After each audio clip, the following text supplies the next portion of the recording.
ইতিমধ্যে জুটন ঘোষ স্ট্রাইকে আছেন। এখন দেখা যাক জুটন ঘোষ কী করতে পারে দলের জন্য।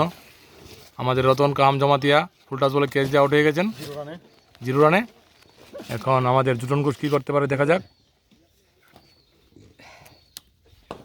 আরে খুব সুন্দর একটা সিঙ্গেল নিয়েছেন।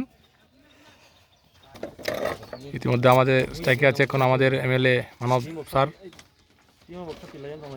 দেখা যাক উনি দলের জন্য কী করতে পারেন।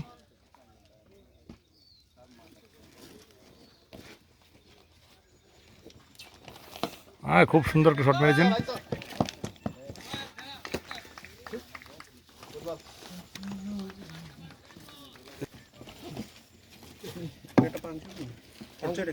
আবার আমাদের জুটন ঘোষ স্ট্রাইকে এসেছেন।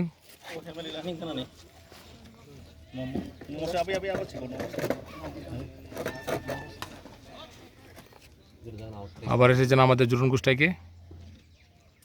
মার জুটন মার। সম্রাট